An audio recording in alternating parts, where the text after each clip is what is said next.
三阳电表是电子实验中最常见的通用量测设备，不论是电压、电流还是电阻，我们都用它来得到我们需要的量测结果。然而现在市场上的选择多得不得了，如果要选购一台电表，我们该如何选择呢？假如您一开始只为了能量测 BB 短路的功能，因此不看品牌，随便找一台便宜的就给它买下去，那么哪天您想拿它来量测3号电池，它给你显示 1.72 伏的时候，您可能就会因为怀疑它的量测正确性，恨不得当初多花些钱买台有口碑的电表。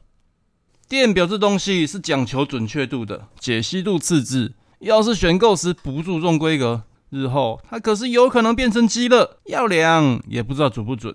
要丢又舍不得的哦。正因为如此，一般的电子工作者手头上应该都会有2台电表，以免在量测到与预期不符的讯号时，无法做交叉确认比对。因为电表选购其实是很有意思的，因此为了让大家都能理性的选择适合的电表，这次整理了5项指标来供大家参考，分别是精度、可靠度、功能性、安全性以及价格。以下我们就开始来进行 shopping 吧。我们前面有说到，买电表首重准确度，解析度其次。准确度就是量到的值和实际值之间的最大误差，解析度是量测时可分辨的最小刻度。所以要怎么知道我该买多少准确度的嘞？举个实际的例子吧。我们都知道家用电的额定电压是110 VAC， 然而这个电压会根据台电发电的负载状况而有所变化。例如在夜间离峰时段，台电轻载，所以电压可能上升至115 VAC 甚至更高。而在夏天中午用电尖峰时，因为发电负荷量大，电压可能降至110伏以下，这之间就有 4-5% 以上的变化。这时如果我们只是要用电表来确认插座是否有电，那么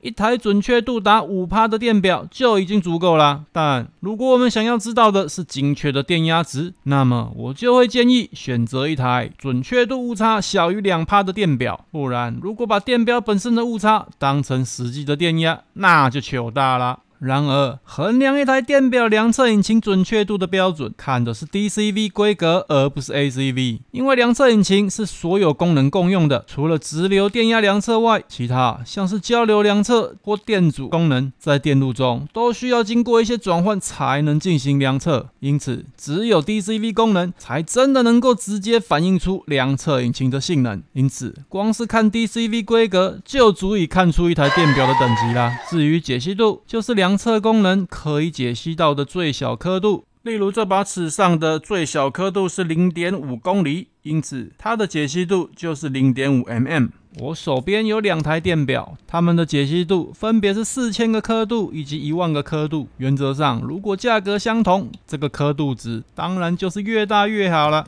我们前面有说明完了精度，接下来要如何衡量可靠度呢？可靠度基本上和品牌的声望是一致的，因为好的品牌有几个特色：一是经验老道，产品不容易出现不成熟的设计；二是市场能见度高，使用者多，因此必定可以很容易的找到对于精度或功能实测的相关资讯。有问题就马上会被踢爆。因为上述因素，他们的产品通常也会有较好的 MTBF， 当然换来的就是昂贵啊。不过因为用料扎实，设计讲究，所以卖得贵也是有些道理的。除了口碑大厂之外，其余的也不是说一定就有问题，只是如果能见度不高，很难找到使用经验，那之后会不会有什么问题，也就只能自己去体验啦。接下来说到功能性，就得先回到为何我们要再采购电表。因为对我来说，我至少也已经有3台电表啦，仍然在最近又要再拜1台。原因就是在我上一期的影片中，我们进行了电池放电曲线的测试，为了呈现电流大小及监测电压变化，就同时把这3台电表都用下去了。但在建立的过程中，需要为环境出错，才发现我竟然没半台电表可用，于是才会有了这个我要再买1台的想法。因为我习惯性的会把每一款我买过的不同的电池都做一次他们的放电曲线测试，因此对我来讲，可以量测电流就会是个基本需求。对于功能性来说，还有一个重要的选项，那就是电表的自动换挡功能。对我来说，这就像是买车时选择手排车和自排车一样的重要啊！因为拥有自动档位切换的电表，它会帮我们自动切换到最适合的两侧档位，以显示出最好的解析度。要是没有自动档位切换，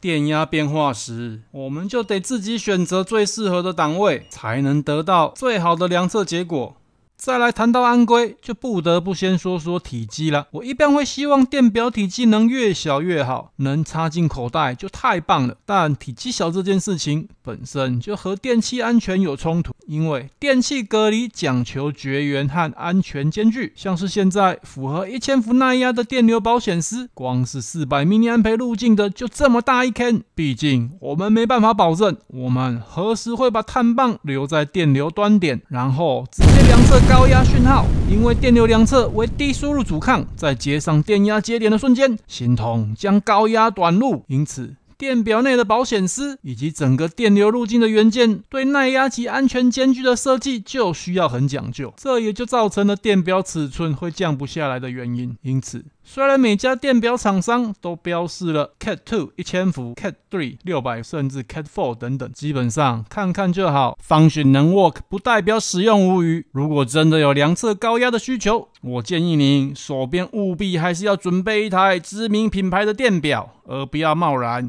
使用便宜机种直接上去，因为任何一个不够成熟的设计都有可能危及你的生命，切记切记。最后谈到采购价格，我们这次采购前设定的采购目标，一开始是希望能够有一台可以准确的量测电压和电流的型号即可，毕竟只是用来救急嘛，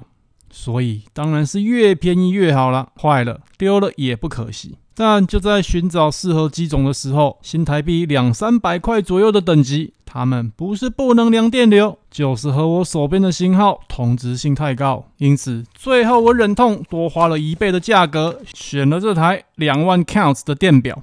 价格700多块。精度方面，因为已经看过很多测试，基本上是可以的，而且它的功能齐全，也算是圆了我很久之前就想要买一台4位半的愿望。希望今天的内容对您日后的选购有点帮助，感谢您的观看，祝您有个美好的购物体验，我们下部影片见啦，拜拜。